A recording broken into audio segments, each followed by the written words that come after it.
Welcome to my new calculus channel. My name is John Gabriel.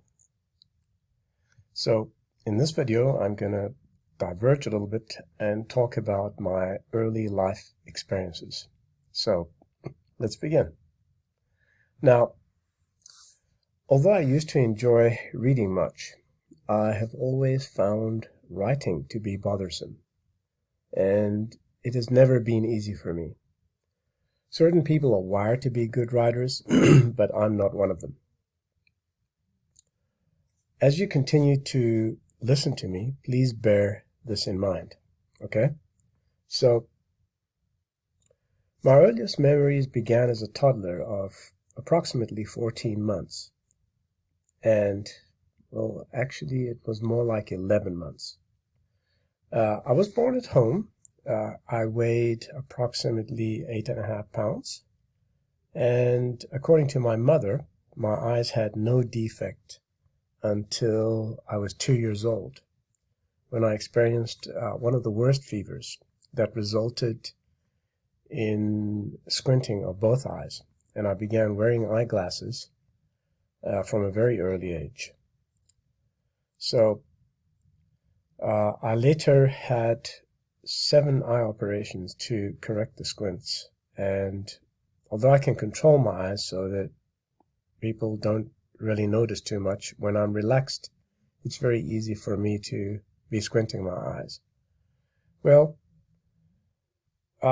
this had a profound effect on my life because already from that time, things had been irrevocably destined to go in a certain direction. As a young child, I was teased and became very antisocial, even at school. Throughout my school years, I sat alone and I refused to have anything to do with others. I hated them and decided that they were beneath me. So I never played with toys, and I never wasted my time playing games with anyone because I found such games to be boring. And there were some activities, though, which I enjoyed as a toddler, and these involved either my whole family and sometimes also strangers. So I'll describe these to you shortly. So who was I named after? I was named after an uncle who drowned in the Nile River. That's right, the Nile River in the Sudan. He drowned at the age of 18. He was a good swimmer, but I was told that he had a cramp in one of his legs and he simply couldn't make it back to the shore, and that was the result of his death. Ironically, I'm the only one of my 5 siblings who remained childless, even though I was named after my uncle. So as a toddler of 14 months, I noticed my shadow, and it basically alarmed me because I didn't know how it was formed, and moreover why it was following me. So I would run to my mother and ask her to explain to me why the shadow was following me. And after she told me in layman physics about light and shadow, I understood, and so my fear subsided. But I'll tell you this, I kept looking over my shoulder with a little paranoia until some years later. Another object that terrified me was a rubber soccer ball that was sliced in half. I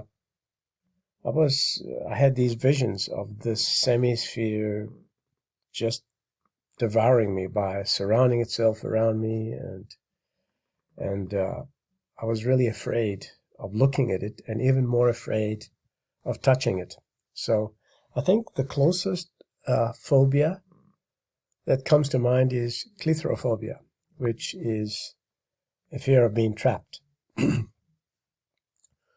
So my paternal grandfather was a man I didn't like too much. And after several conversations with my father many years later, I found out why I didn't like him too much. I won't go into the details of that. However, he would seat me on his lap lovingly whilst drinking his coffee. And he drank this very strong, muddy coffee, kind of similar to the Turkish or Greek coffee that you have in these small special coffee cups.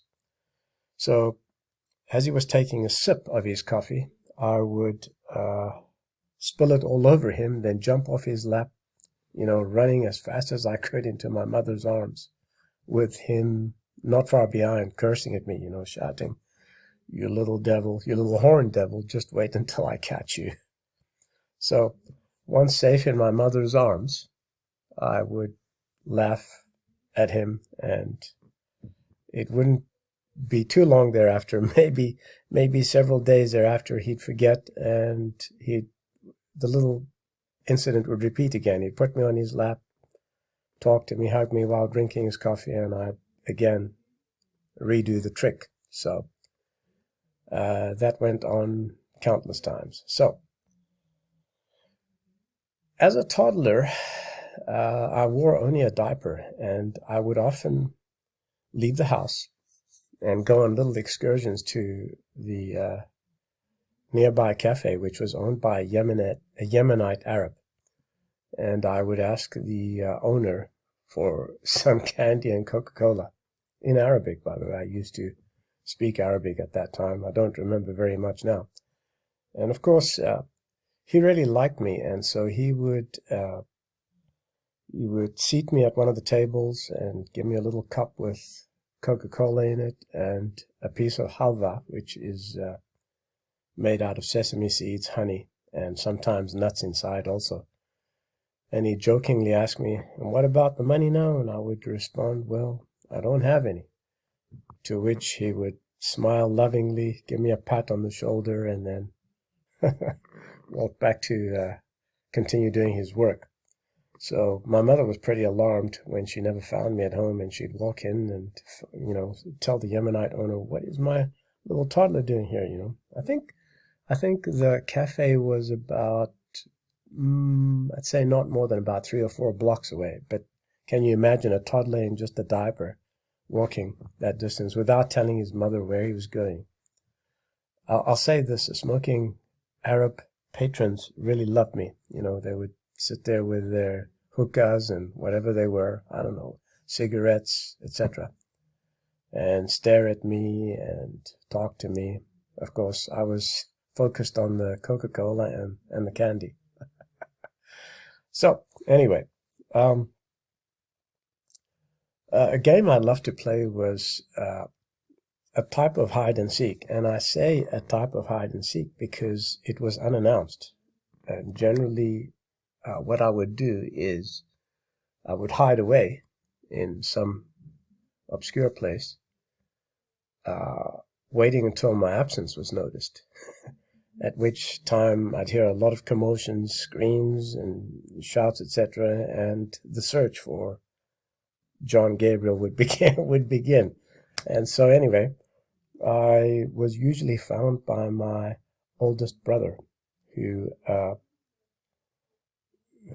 each time he found me remembered where I had hidden, so that the next time I played the game again, he would check all the previous places that I'd hidden at. And he was relieved often to find me because he wanted a younger brother, and he had 2 sisters who were born before me. So I was the 4th child of 6. And so you might think that this is a hide-and-seek game, but it was a little more devious than that because they didn't know I was playing. The longest search lasted about 5 hours, and I don't think I would have been found on that search unless if I didn't giggle. So I heard my brother pacing up and down a barrel which I'd hidden in outside the house, and and I giggled, and he heard me and said, "You little rascal, that's where you are." And I think that was probably the last time I played the game. And after that, I got bored. As with everything else in life, things get boring, and I just decided, well, I'm not gonna, continue playing this game. The clouds of civil war began to gather then, And my three older siblings who were school-going began to be more truant. Well, not truant. They weren't able to go to school because of the rioting and the frequent violence and the tear gas and certain people who are being killed in the demonstrations. So within 6 months, my mother and my siblings were sent to Greece, Lesbos, which became our home for the next couple of years. Yeah, believe it or not, way back then, when I was still a toddler in Lesbos, Greece, I never imagined that there'd be more refugees coming in from other places like Syria and around the world. But anyway, we were fresh refugees in Lesbos. Of course, my mother was Greek, so we were allowed to stay there. But